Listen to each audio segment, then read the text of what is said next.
নমস্কার বন্ধুরা, জয়াস কিচেনে আপনাদের জানাই অনেক অনেক স্বাগত।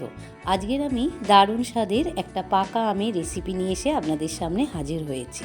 প্রচণ্ড গরম পড়েছে বন্ধুরা, এই সময় মনে হচ্ছে যেন একটু ঠান্ডা ঠান্ডা কিছু খেলে খুব ভালো হয়। তাই আজকের ঝট করে বানিয়ে ফেললাম ম্যাঙ্গো ডেজার্ট। খেতে অসাধারণ হয়েছিল বন্ধুরা, আপনারা বাড়িতে এই রকমভাবে একবার বানিয়ে দেখতে পারেন, দারুণ লাগবে খেতে। ভিডিওটা সম্পূর্ণ দেখার অনুরোধ রইল, আশা করি ভালো লাগবে। তো চলুন শুরু করা যাক। রেসিপিটা বানানোর জন্য এখানে আমি দুটো বড় সাইজের আম নিয়ে নিয়েছি। আমটা বেশ মিষ্টিই ছিল। আমটাকে পরিষ্কার করে ধুয়ে নিয়েছি, এবার ছোট ছোট করে কেটে নেব। তো বন্ধুরা দেখুন, আমি একদম ছোট্ট ছোট্ট টুকরো করে কেটে নিয়েছি। আমের টুকরোগুলোকে মিক্সিং জারের মধ্যে দিয়ে আমি পেস্ট করে নিয়েছি। তো বন্ধুরা, এই ডেজার্টটা বানাতে খুব একটা সময় লাগে না, খুব কম সময়ের মধ্যে হয়ে যায় আর ঝটপট বানানো হয়ে যায়, খেতেও দারুণ লাগে। গ্যাসে কড়া বসিয়ে কড়াতে আমি দুধ দিয়ে দিলাম। এখানে আমি একটা বড় সাইজের কাপ নিয়ে নিয়েছি। এই কাপে 2 কাপ আমি লিকুইড দুধ নিয়ে নিলাম। এবারে দুধটাকে ভালো করে ফুটিয়ে নিয়ে একটু ঘন করে নেব।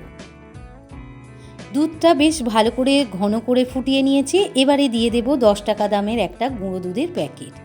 খেতে অসাধারণ লাগবে বন্ধুরা, এই গুঁড়ো দুধটা লিকুইড দুধের মধ্যে মিশিয়ে যদি করেন খেতে দারুণ লাগবে।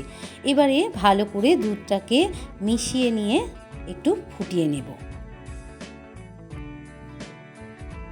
এখানে আমি ছোট একটা কাঁচের বাটির হাফ বাটি আমি চিনি নিয়ে নিয়েছি। এবারে 3টে এলাচ, ছোট এলাচ একটু হাতে করে আমি একটু ফাটিয়ে নিয়েছি, মানে দানাগুলো আলাদা করে নিয়েছি আর খোসাটা আলাদা করে নিয়েছি, নিয়ে দুধের মধ্যে দিয়ে দিলাম। তো বন্ধুরা, এই রকমভাবে এলাচটা দিলে দুধের গন্ধটা ভালো হয় আর খেতেও দারুণ হয়। এবারে দিয়ে দিলাম চিনি, হাফ বাটি চিনি। তো বন্ধুরা, মিষ্টিটা আপনারা আপনাদের পছন্দর মতো দিয়ে দেবেন। চিনি এলাচ দানাটা দিয়ে দুধটাকে ফুটিয়ে ফুটিয়ে একদম ঘন করে নিয়েছি। এবারে দিয়ে দিলাম আগে থাকতে যে পেস্ট করে রেখেছিলাম পাকা আমের পাল্পটা, সেটা দিয়ে দুধের সঙ্গে ভালো করে মিশিয়ে নিয়ে 5 থেকে 7 মিনিট ফুটিয়ে নেব। পাকা আমের পাল্পটা দিয়ে বেশ কিছুক্ষণ নাড়াচাড়া করে নিয়েছি। দেখুন বন্ধুরা, ঘনত্বটা ঠিক এরকম হবে। এবারে একটু একদম পুরোপুরি ঠান্ডা হয়ে গেলে একটা পাত্রে ঢেলে নেব। মিশ্রণটা একদম ঠান্ডা হয়ে গিয়েছে। এবারে আমি একটা বোল নিয়ে নিয়েছি, বোলের মধ্যে সমস্ত মিশ্রণটাকে ঢেলে দেব।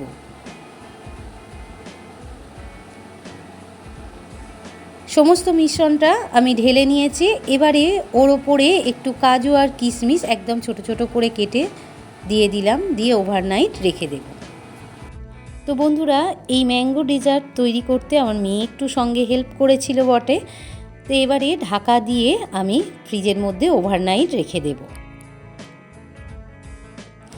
ওভারনাইট আমি রেখে দিয়েছি, একদম সুন্দর করে জমে গিয়েছে আর খেতেও দারুণ হয়েছিল বন্ধুরা। আমি একটুখানি কেটে আপনাদের দেখিয়ে দিচ্ছি কত সুন্দর হয়েছে, দেখুন খুব ভালো লেগেছিল খেতে। আপনারা বাড়িতে একবার হলেও এইরকমভাবে বানিয়ে দেখবেন, খেতে দারুণ লাগবে। তো এই ম্যাঙ্গো ডেজার্টের রেসিপিটা আপনাদের কেমন লাগলো? যদি ভালো লেগে থাকে তাহলে আমার চ্যানেলটিকে লাইক আর বেশি বেশি করে শেয়ার করে দেবেন। আর আমার চ্যানেলে নতুন বন্ধু হয়ে থাকলে প্লিজ চ্যানেলটিকে সাবস্ক্রাইব করে পাশে থাকা বেল আইকনটি প্রেস করে দেবেন। আর কমেন্টে জানাতে ভুলবেন না যেন আপনাদের কেমন লাগলো।